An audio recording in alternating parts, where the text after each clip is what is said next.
This is an iHeart podcast. Guaranteed human. With no fees or minimums on checking accounts, it's no wonder that Capital One Bank Guy is so passionate about banking with Capital One. If he were here, he wouldn't just tell you about no fees or minimums. He'd also tell you about how Capital One cafes are open 7 days a week to assist with your banking needs. Yep, even on weekends. It's pretty much all he talks about, in a good way. What's in your wallet? Terms apply. See CapitalOne.com/bankguy. Capital One N.A., member FDIC. Hey, everybody. The official Big Bang Theory podcast is back, covering seasons 3 and 4 of the show. Each week, host Jessica Radloff speaks with crew and cast members like Kunal Nair, Mayim Bialik, and Kevin Sussman. Hear about the Easter eggs you may have missed, behind-the-scenes stories, and how certain real-life relationships shaped some of the most memorable storylines. Watch the official Big Bang Theory podcast on HBO Max or wherever you get your podcasts. Welcome to Stuff You Should Know, a production of iHeartRadio's How Stuff Works.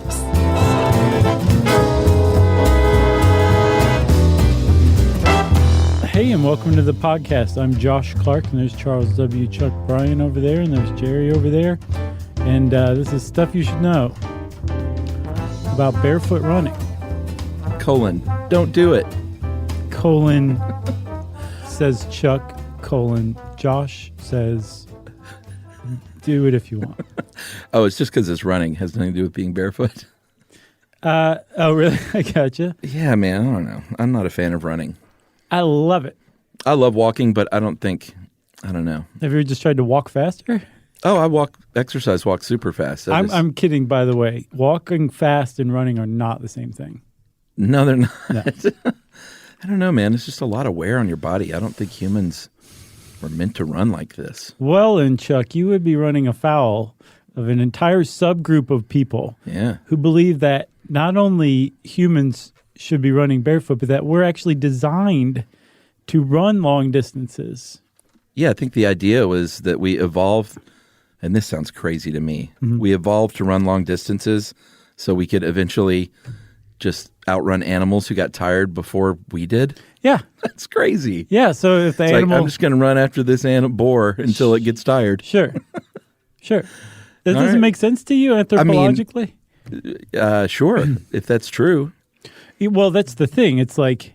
They could also invent spears and bows and arrows, which they did, which probably means they didn't like running after animals. Right, but if you speared an animal, it doesn't mean it's going to drop dead where you speared it. You might have to chase after it. Well, that's when you do the fast walk. Great. Could you imagine like Tuk-Tuk doing like the sport walking over the tundra? Kind of. That'd be kind of nice. It would be. Okay, so we should probably tell everybody what the heck we're talking about in general. I'm talking about running without shoes. Yeah. Or with those minimal, there are different versions of how minimal those shoes get. Yeah. So the whole thing like started this idea of like, hey man, you know those running shoes you got? Chuck them off and just start running barefoot and you'll be glad that you did. That all started around 2009, 2010. Oh yeah? Yeah. And it has definitely hit its high water mark. It got a lot of press. It was a huge trend in running. And then it seems to have kind of crested and waned, and now it's back. But the running world has changed forever because of it. But from what I understand, there's not like a lot of people who are barefoot running these days. I don't think it has swept the nation. It did for a minute. But there are definitely people who adhere to the philosophy of your body will adjust because we ran barefoot for, 80 million years. Right. Well, that's one of the implications of that is that some people suspect not only are you supposed to run barefoot, but that running with shoes, including very expensive, highly designed running shoes, are actually going to increase your chances of injury or that wear and tear on your joints. Now you're better off running barefoot, which sounds totally counterintuitive until you stop and think. They say, hey man, how long have we been running in running shoes? Right. Or shoes of any kind. I think the oldest shoes that have been found were actually found in Oregon, and they're like 10,400 years old. They're called Fort Rock sandals. They were called Prefontaines. Right. Should we talk a little bit about the history of the running shoe? Obviously not as long as that pretty exhaustive list from Mental Itch. But it's supposedly the running shoe goes back a couple of 100 years. Yeah, something like that. The sneaker, at least, goes back a couple 100 years. I think in 1832, a guy named Waite Webster. It's either Waite or Wyatt, but it's spelled like Waite, W-A-I-T. Yeah. Anyway, we'll call him Senior Webster. He came up with a way of attaching a rubber sole to a shoe, which really kind of changed shoes in general. Like people were like, hey, these shoes are actually going to last. Whereas before it was like all leather and they fell apart in the rain really quickly. These rubber soles could really kind of, take the impact that you put on your body when your foot hits the ground, and they weren't going to come apart because you could really attach them to an upper. Yeah, and the word sneakers comes from the fact that they were quiet. They were the first shoes that didn't clip-clop around, like Jerry's elementary school principal shoe she had on last week. Yeah. So they were sneakers because you could sneak around. And I saw that was invented by the British, but then the British went back to calling their sneakers, I think, plimsolls. That's right. what they call them today, is plimsolls. Which were like kids' shoes back then. Right, but we call them sneakers here. And then what we call running shoes, they call trainers. Right. I think they still say trainers, don't they? Yes, so I feel like, yeah, and I think they still say plimsolls. And they still say garage, lift, and flat. Sure, and Lou and Lori and all that. And aluminium and herbs. Right. The only one I really take issue with is aluminium. Really? It's just wrong. I'm sorry, UK, but it's wrong. Even when like David Attenborough says it, or Richard Attenborough, or any Attenborough? I'm not saying it doesn't sound pleasant. I'm just saying it's wrong. Okay. Okay? This was interesting, too. The first, I didn't know that Reebok went back so far. They were the Bolton Company initially. Joseph William Foster was the founder. In 1852, he developed the first running spikes.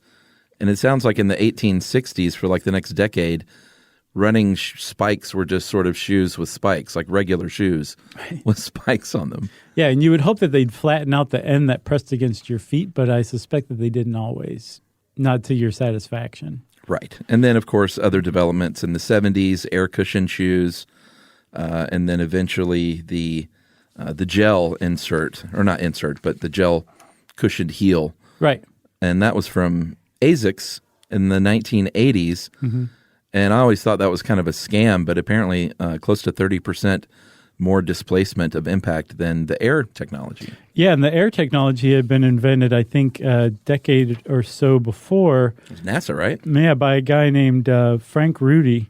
And he worked with Nike to add air to the soles so that this compressed gas would distribute the force that you were putting on your shoe, make it easier on your joints back upstream. Yeah, but if you ask these shoe companies, they're saying that they have developed this technology over the years to help runners.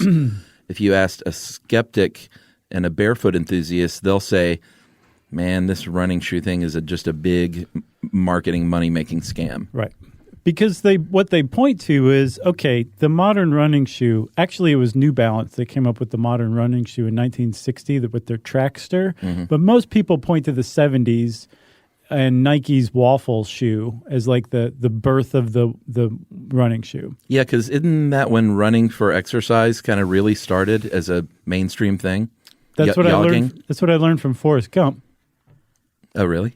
Was that in Forrest Gump? Oh, yeah. Remember, he just I starts running and he inadvertently starts the leisure running trend. Oh, I didn't realize he was starting the trend. I just thought he was running.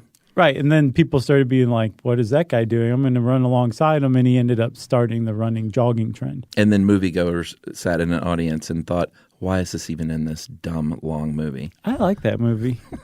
I don't know what you're talking about. You said something bad about it before. I have yet to see it since then. Oh, since it came out? No. Since you put it down. Oh, so in the last couple of weeks you haven't seen it? No. All right. Which is rare.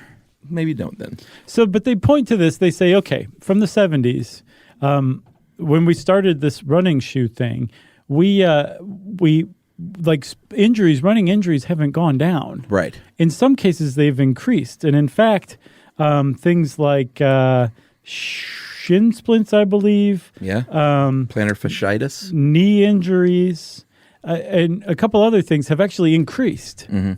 So people are like, well, wait a minute, what is going on here if you stop and think about it? No one was really paying attention to it until 2010 when a guy named Christopher McDougall came out with a book called Born to Run. And it's basically, it makes the case that like paleo does for dieting, that like we have evolved to be a certain way, to behave under certain conditions, and our modern world has kind of taken that and co-opted it and messed everything up, and as a result we're suffering from all these maladies. But rather than eating ultra processed food, as the paleo diet whole thing is based on, this was that these modern running shoes we're running in are actually causing injuries. We need to throw our shoes away and just run barefoot, and we'll be better off. Yeah, because we have adapted our running to these shoes, and we're not even supposed to run, and we'll get into the whole I don't want to spoil anything by saying heel first. But we'll get into that a little bit later. But he's saying we have adapted to run a certain way because of running shoes. And this is not how humans, or not how the specifically the Tarahumara Indians, he's like, they don't get injured. They've been running barefoot for eons across long distances on all sorts of terrain. Yeah, they the Tarahumara Indians, Tarahumara. They live in northwestern Mexico, I believe, and they're known for running around barefoot or in like sandals that they make from old tires. Yeah. And they showed up at the Leadville Trail 100, an ultrathon, up a mountain peak and back down. They were like middle-aged, smoking before and I think during the race, possibly drunk on corn or like some sort of moonshine at the time. And we're just passing everybody. Oh, I'm sure. Without like seeing, they didn't stretch, they didn't do anything. And they were passing some of the world's like most finely tuned ultra marathoners. Yeah. Like it was nothing. And people were like, what is going on with these guys? They're not even wearing shoes. What's the deal here? And they really kind of kicked things off. They actually, McDougall went and visited them, wrote an article about them, and ended up writing a book on barefoot running based on his experiences with them. That's awesome. Yeah. Should we take a break? All right, we're taking a break. Yes. We'll be right back.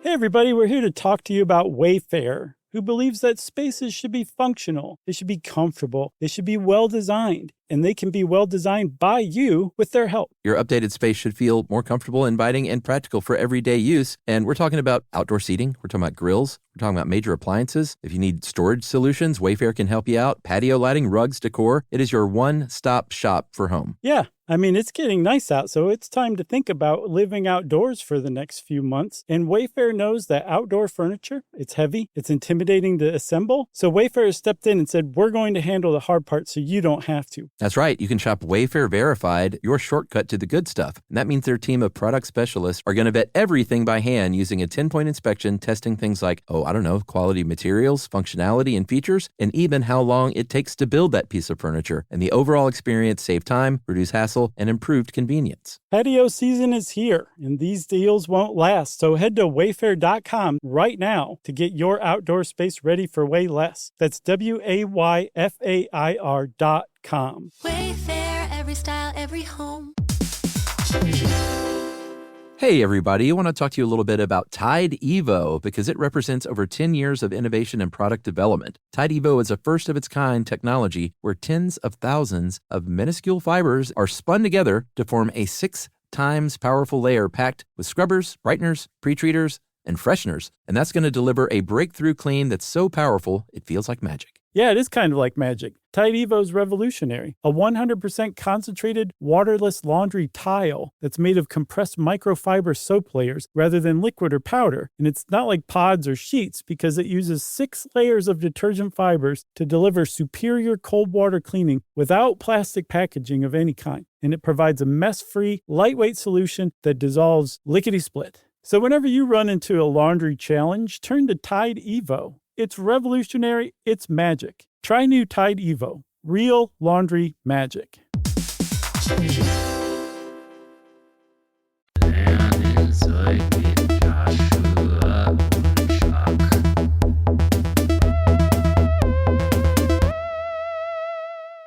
Okay, so this guy, Christopher McDougall, comes around, Born to Run. I've seen it referred to as the most influential running book of all time. And greatest Springsteen album. That's more than... Oh, I wonder if they're related in any way. Let me say this. If ever in his book he finishes a chapter with Baby, We Were Born to Run, then he should have the pantsuit off of him. Oh, you don't think he should be No. celebrated? Maybe No. kissed lightly on the cheek? For a witty Springsteen reference? Sure. He's already stealing his title. How? Come on. As the boss? How's he stealing his... Oh, his I thought you meant like his title. Like, Oh, like his status title? still pretty recent after the new year, everybody. Christopher McDougall, the boss. Right. Like, what are you talking about? I've not seen him referred to that. There's only one boss. But think about it. Jim Fixx wrote... I can't remember what the actual title was, but it was like he wrote the book on running. Yeah, I remember that. Okay, so The Art of Running, The Joy of Running, one of those two. And they're saying that this book was more influential. It just hit at just the right time. But not only did this book hit at just the right time, it came either right before or right after a study came out that basically said the same thing, that this other guy who's like one of the luminaries of the barefoot running world. Oh, yeah, Daniel Lieberman. Yeah, he's a paleoanthropologist at Harvard. Yeah. Which means that he gets listened to when he talks. That's right. But he released this study with some co-authors, I think in 2009 or the beginning of 2010, that basically said, hey, man, if you run barefoot, your body is going to suffer far less than if you run in modern running shoes. And it was just a perfect timing with this book, Born to Run. And the two together caught the attention of anybody who was into running at a time. And people started literally taking their shoes off and going and running and then hurting themselves pretty quickly. Yeah, and he would point to things like, look, we've got Achilles tendons. We got these big knee joints. We have a big gluteus maximus. Especially me. And he's like, we were kind of made to run these distances. Other people say, hey, we have those glutes because they're great for squatting and for foraging and pooping, let's be honest. Sure. And Hadn't thought about that, but you're right. Sure. And so there are competing theories out there because we don't know exactly for sure, but he basically says the way the human body is put together, we don't need these shoes, and we were built to run, not born to run. Right.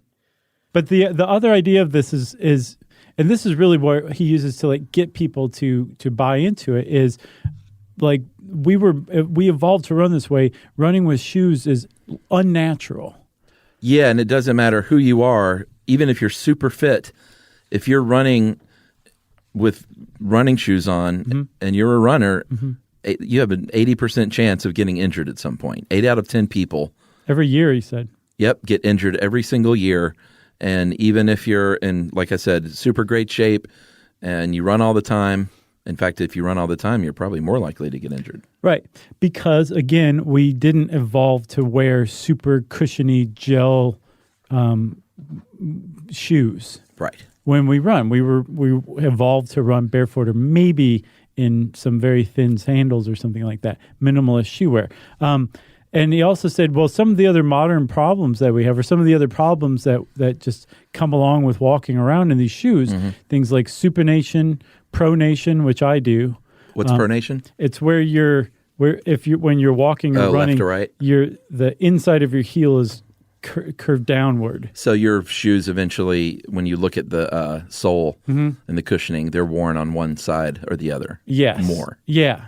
I think I do that a little bit. I walk like Verbal Kent at the end of The Usual Suspects, basically. Okay. From the looks of my shoes and the wear and tear on them. Yeah, mine actually wear a little bit, I think, on the outside more than the inside.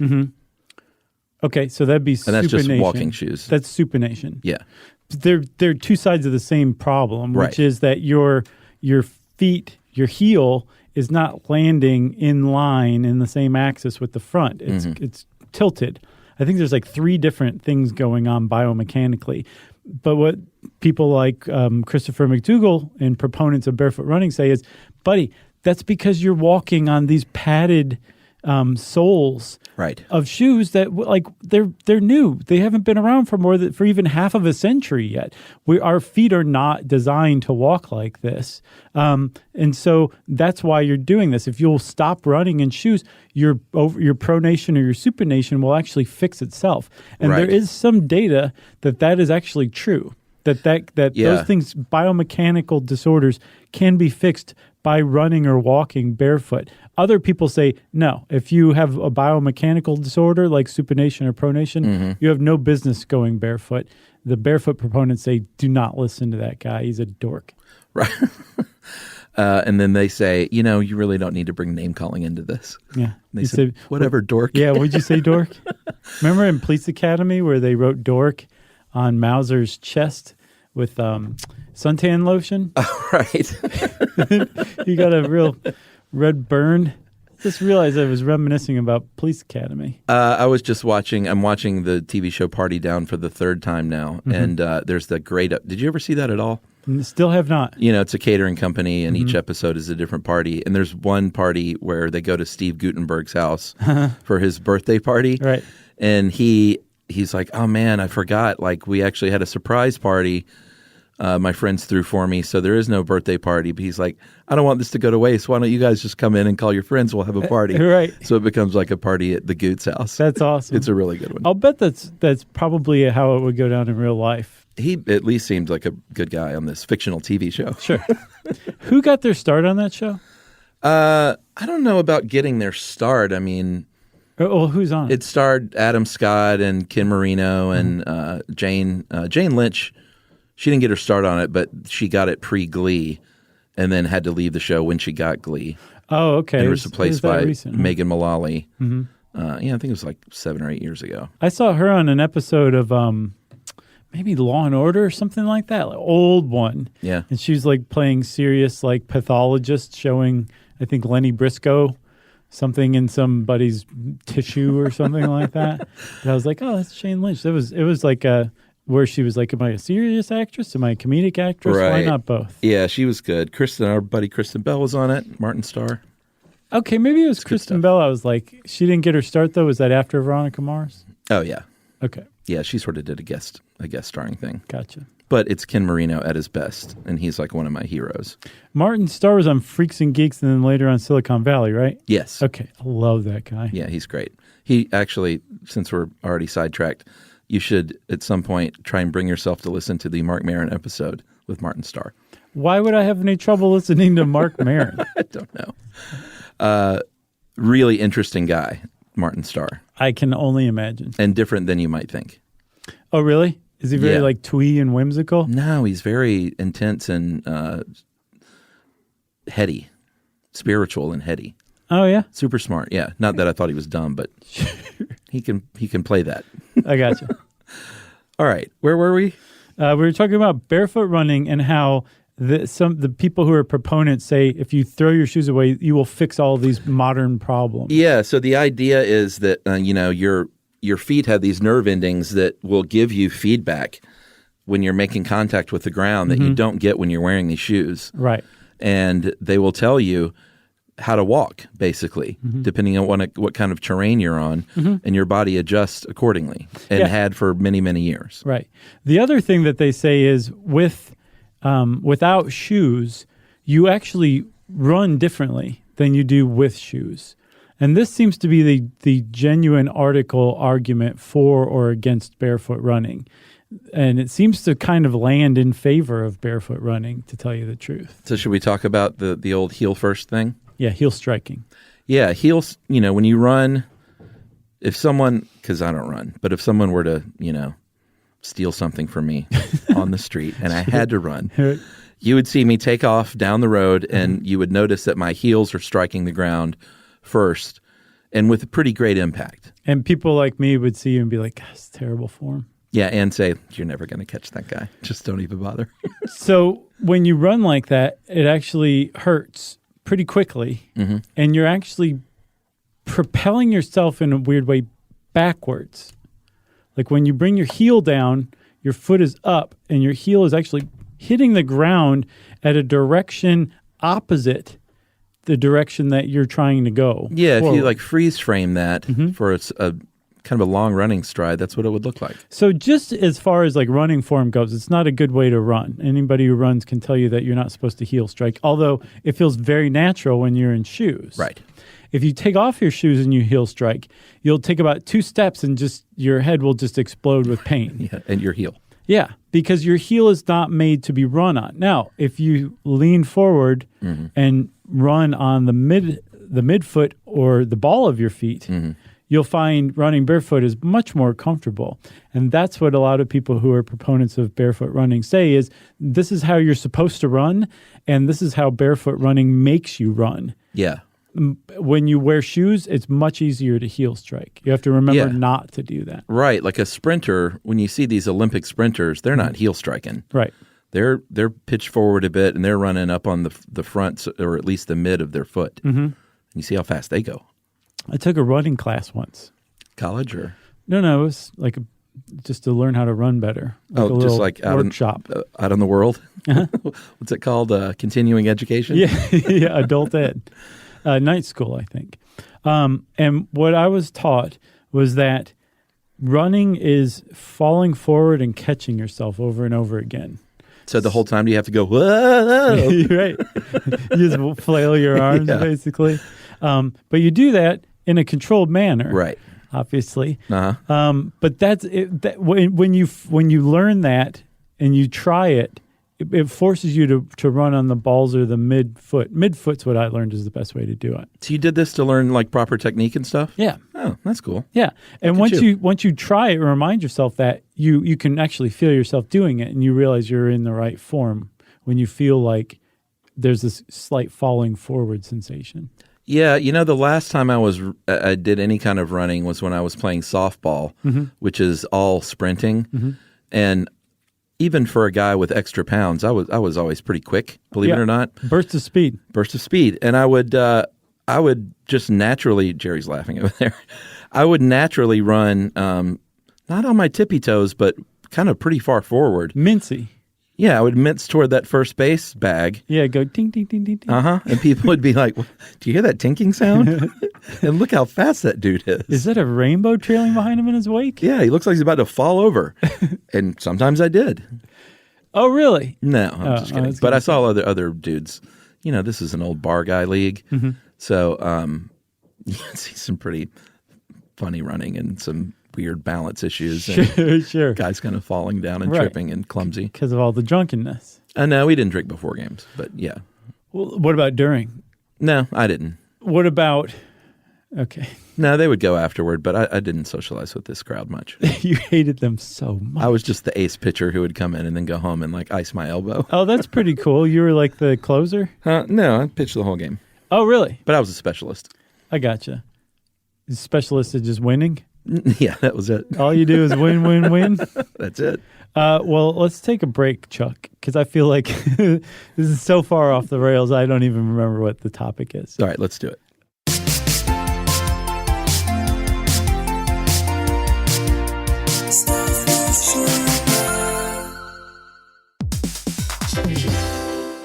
Hey, everybody. I want to talk to you a little bit about Tide Evo because it represents over 10 years of innovation and product development. Tide Evo is a first-of-its-kind technology where tens of thousands of minuscule fibers are spun together to form a 6 times powerful layer packed with scrubbers, brighteners, pre-treaters, and fresheners. And that's going to deliver a breakthrough clean that's so powerful, it feels like magic. Yeah, it is kind of like magic. Tide Evo is revolutionary. A 100% concentrated, waterless laundry tile that's made of compressed microfiber soap layers rather than liquid or powder. And it's not like pods or sheets because it uses 6 layers of detergent fibers to deliver superior cold water cleaning without plastic packaging of any kind. And it provides a mess-free, lightweight solution that dissolves lickety-split. So whenever you run into a laundry challenge, turn to Tide Evo. It's revolutionary. It's magic. Try new Tide Evo. Real laundry magic.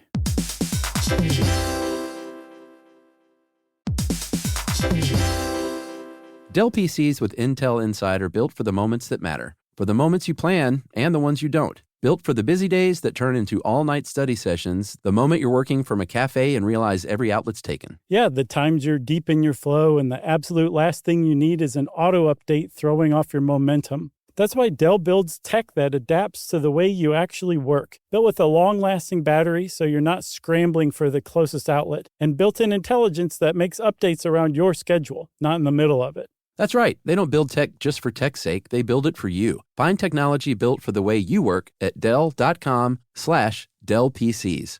Built for you.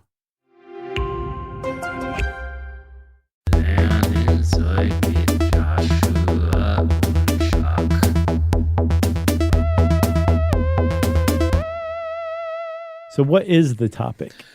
Barefoot running. Oh, yes. And we should say that when we say barefoot, that there's a range of how bare your foot is. It can be completely bare. Some people just go completely foot naked. Mm-hmm. Then there are these, I don't know what you call them. They're about as minimal as you can get. It's almost like a little tire flat, like you were saying. It's called minimalist shoes. Yeah, and it's just a really thin rubber sandal, essentially. Mm-hmm. And I've seen that for running, but what I've mainly seen those for is just people saying, just go out and be in the world in these things. Oh, okay. So are you talking about the sandal ones that go in between your big toe and the next toe's little webbing? Yeah, it's just like a shoestring and a piece of rubber. They also came up with shoes, right? That are called minimalist shoes. There's much more to them than what you just described. Yeah, that they wrap around the top of your foot. Yeah, but have a similar footbed. That shoe you just mentioned is like the Tarahumara Indian. What they wear, like the little sandal. Yeah, but they make theirs out of old tires. Okay. Which is even cooler, Totally. So there is like different degrees of it. And the reason that people started wearing things, I think the company Vibram made a sock with some tread on the bottom. Yeah, remember I got in trouble for bagging on those years ago. 5-toed sock. Yeah, I made fun of those, and people wrote in that had their feelings hurt. Yes. I'll bet those same people do not wear those anymore. I bet you're right. I remember going to a Cyndi Lauper concert with Yumi, and there was a couple there, and they were wearing matching Vibram shoes, sock shoes, whatever, minimalist shoes. And were you guys like, hey, we should do that? I will never forget them. Yeah. They looked like they could, like they were going to at any minute just kind of go from walking on their feet to just walking on their hands, and then back on their feet, and then back on their hands. That's just what they looked like. For some reason, because they weren't wearing workout gear or anything. This was just the shoes they were wearing out there in the world.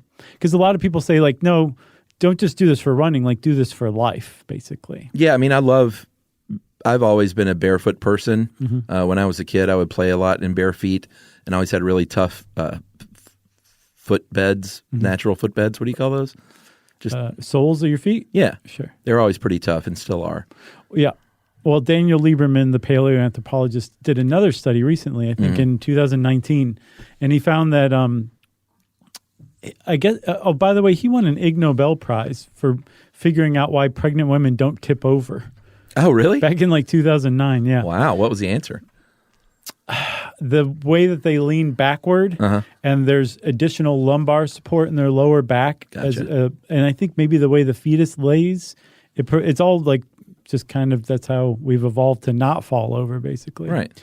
But this more recent work, he went to Kenya and he studied native Kenyans who basically live their lives without wearing shoes. Yeah. He studied Americans who have worn shoes their whole life. And then he studied Americans who wore shoes and then made the transition over to barefoot running. Right. And he found that the Kenyan subjects all had deep calluses on their feet. Mm-hmm. So he thought that they would not be as sensitive, and he found that that's actually not the case, that they're much better off because they have these calluses, so their feet are naturally prevented from things like cuts and punctures and things like that because they're just tougher on the bottom. Right. But the calluses don't cover up their nerve endings, so there's still feedback coming from the ground, but the feet are also protected by the calluses, which is kind of surprising from what I understand. Right. And his buddy, the anthropologist, Brian Richmond, who he worked with, I think he was from GW University, he was talking about the arch of the foot and those ligaments, and he says those things stretch and contract every time you hit the ground. and that allows the calf muscle to act as a spring. Yes, so that's what I've seen. Barefoot running, one of the reasons why they say, like, no, it's just healthier and less injury prone is because of that, the arch of your foot acting as a spring. Mm-hmm. And then your Achilles heel and your calf muscle acting as a shock absorber. Right. But that these are the things that come into play when you run on the ball of your foot or your midfoot. Right. When you heel strike, you are offloading that same force, maybe even more force, but the full weight of your body coming down on your heel. That doesn't utilize the calf or the Achilles tendon. Right. It sends this shock wave of force back upward to your knees and your hips. And that is why heel striking is so bad for you. Right.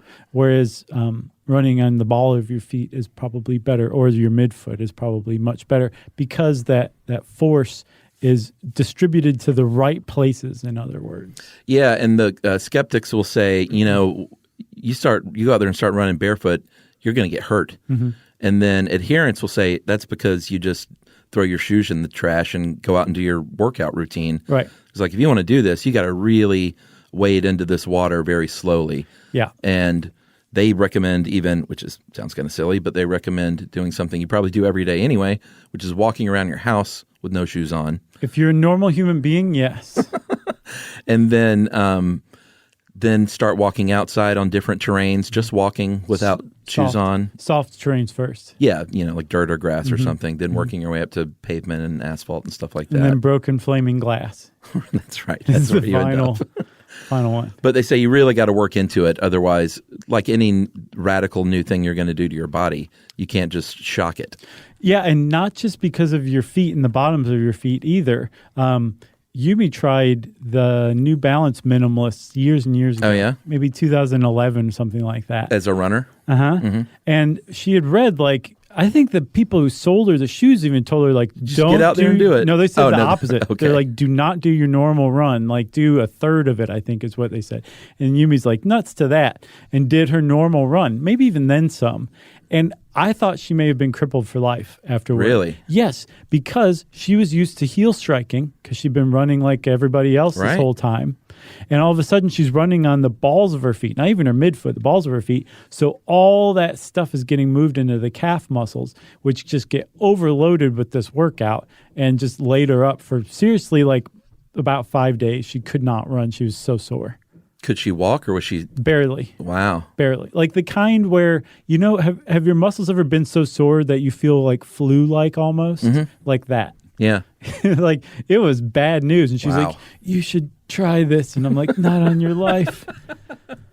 No way. That's very Yumi yeah, they can't tell me what to do. Right, yeah. They don't know me. They must just be talking about themselves. That's great. And there is another study, I think this was even from kind of late last year, that we found in Outside magazine from a study that was in the Journal of Applied Physiology from Peter Weyand and his biomechanics group at SMU. That's Southern Methodist. I think there's some kind of a horse mascot. The Stallions? No, I remember. I mean, they didn't. Oh, never mind. The Ponies? Do we really want to talk college football? It could apply Everyone to will just be volleyball or highlight. It doesn't just have to be football. Well, that's true. That was some kind of a horse. You are so SEC. I am. So we should point out that when you're doing these kind of studies, there are a couple of ways to go about it. There's something called a force measuring treadmill or a force plate that's kind of installed on the ground, and you run on it, and it really measures and can show a graph on a curve or a curve on a graph on where your foot is exactly striking and what that means. Right. It shows the force, not just where in space. It's more like it tracks the force over time, I think. Yeah, so this is how they're doing all this. They're not just kind of guessing by watching people. Right. This is Lieberman specifically, I think, too. That's right. And by the way, there's somebody knocking somewhere in this building. We're trying to get to the bottom of it. Jerry's walking around with a machete. Right. But it's out for blood. We're hoping we can get it out in the edit, but if you hear some knocking, we're really sorry. But I think you'll agree with us in this episode. It sincerely doesn't matter. Yeah, there's probably half of the normal amount of people listening at this point. Sure. So back to this study, they use this treadmill and these force plates, and what they are determining is something called the loading rate, which is how quickly that force is applied. Yeah, and what they found is that when your heel or the ball of your foot or wherever your foot strikes, there's like this initial force that is transferred through your body from the ground from your foot hitting the ground. Right, which will show up as a spike on this graph. Right, depending on how quick that force is transferred. That's that loading rate, right? And then what follows is the rest of your body weight at reaching its lowest point in your stride, and then you go back up, you push off of the ground, and you start all over again. That's like one stride, and that's what these force plates measure. Yeah. But what they found is when you run on the ball or midfoot, when that's what touches the ground, that actually distributes and kind of prolongs that force long enough that it actually merges with that second introduction of force, the rest of your body weight, into basically one force curve. Yeah, I think for a while they looked at this spike, and when they ran on the midfoot, that spike was gone. But what they determined was it's not gone at all. It is, like you said, just kind of covered up and merged with the other. But that was that early evidence from 2010 that Lieberman came out with that supported Christopher McDougall's Born to Run hypothesis. That's that right. The spike wasn't there when you run barefoot. It is there when you run in shoes because you're heel striking. Right. This leaves a really important question, though, Chuck, because this new research is basically saying like all that stuff. That's not the case anymore. We just change our loading rate but it's ultimately the same amount of force getting transferred through the body. Right, depending on what kind of shoe protection you're wearing. But I think what's weird to me and what I didn't understand with this new research is if it's going to different places, if that shock is being absorbed by your Achilles tendon and your calf rather than your knees and hips, who cares if the loading rate is the same? Right. It's going to different parts of your body, and some parts are designed to handle that shock better than others. Is that what they're saying? Like, you may be less likely to get injured because the parts of your legs that are affected are more capable of handling it? Yeah, that when you run barefoot, because you're running on your forefoot or your midfoot, right, and you're distributing that force to your calf and your Achilles tendon, that you're less likely to get injured because of that, because you're taking that stress off of your knees and hips. My question is this. Wouldn't you be better off then running in shoes but hitting your forefoot or midfoot? Best of both worlds, in other words? Right. Which is probably. I mean, that's what I do. All so, right. I mean, of course it's you're doing great. But I think that must be the case, but I didn't see anything where it's like, this is definitive. Still, after 10 years of this being a huge trend, of a lot of studies being done, a lot of people who are very smart have thought about this, it's still not definitive what the best way to run is. And I think we go back to me, which is to not run. Right. And just walk. Right. But I think the lasting thing that I saw from this is that, so if you are a track coach, they frequently now prescribe running barefoot in the grass as a cool down after a race. Yeah. And then the other thing you'll see too is the era of the very chunky heel running shoe has kind of gone because of this. Yeah, it feels like they've gotten a little leaner, haven't they? They have, because when you have a chunky heel, what's called your shoe drop, which is the ratio of where your heel lands in relation to the front of your foot. So and the higher the shoe drop, the thicker, the chunkier your heel is. Yeah. It's impossible not to heel strike. So what they figured out is if you kind of drop that heel down more in line with the front of your foot, you can run on the front of your foot a lot more easily and not heel strike in your shoes. Yeah, those big tall-heeled running shoes too were always made me more susceptible to an ankle turn as well. You know, that just you're kind of up there. You are. It's kind of like walking in high heels or something. I wouldn't know about that. But you can imagine. Sure. Okay. Got anything else? Nothing. So that's barefoot running. It sounds like the jury's still out, everybody. But if you do get into barefoot running, do it slowly. Learn the lesson from Yumi. That's right. And since I said that, it's time for Listener Mail. Hey guys, on the Safecracking episode, I was reminded of a track by Bristol-based music producer in the UK, Tricky, We know Tricky. Sure. I think you got to explain that to us. Right. Come on. Everybody knows Tricky's from Bristol based. Which featured on an album he released called Product in the Environment. It was a series of interviews with old school London gangsters from the Cray Twins era. Oh, wow. Telling their stories of lives of crime over trip-hop beats. That sounds awesome. One of these was Bernie Lee, who learned his safe-cracking trade while in prison. His favorite technique was to blow the doors off with nitroglycerin, which you touched on in the episode, but not in that context. Check it out here. Insert hyperlink. Also, MH370, at the end of the episode, the second one, Josh questioned the ability to tag all pieces of a plane with its call sign, speculating on the existence of such tech. Chuck said that was the future. Well, it's actually the present. What? Smart water, not the bottled drinking water, is a technology that encodes detailed info of a thing within water and then is applied to said thing, allowing that info to be read later on if necessary. The only problem? It evaporates. It's apparently quite robust, so it doesn't simply wash off or whatever, but I don't have firsthand experience, so can't be exactly sure how it works or how it's read. BT Openreach, the UK's main telecom network provider, uses it to tag the copper wires that make up the network as a deterrent following a spate of copper theft about 7 years ago. Interesting. I feel like I'm losing my mind right now. That's from Liam. He says, big up. Thanks, Liam. Here in the States, we say big ups. That's right. They drop the S there. Yeah. Aluminium. Was that in this episode? I know. Can you believe that This might be the longest episode we've ever done. On nothing. Yeah.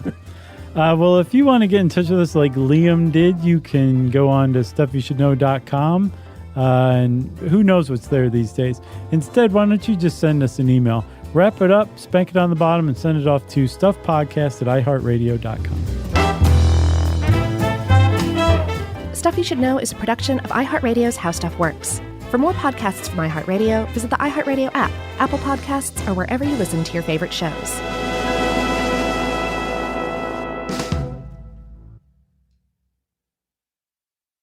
If data management is slowing down your business, you need the Intuit ERP. If one entity is here, and one here, and one here, and one here, you need the Intuit ERP. If scaling your business feels like starting over, you need the Intuit ERP. Intuit Enterprise Suite is the AI-native ERP solution that consolidates, migrates, and automates, all in one place.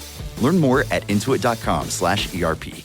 Small businesses are the pulse of every community. They bring people together, create opportunities, and drive growth. That's why Chase for Business helps small business owners like you by offering personalized guidance and digital tools that can help your business grow. With our guidance and your determination, you can take your business farther and help build a brighter future for your community. Learn more at chase.com/business. Chase for Business. Make more of what's yours. The Chase mobile app is available for select mobile devices. Message and data rates may apply. JP Morgan Chase Bank N.A. Member FDIC. Copyright 2026 JP Morgan Chase & Company. This is an iHeart podcast. Guaranteed human.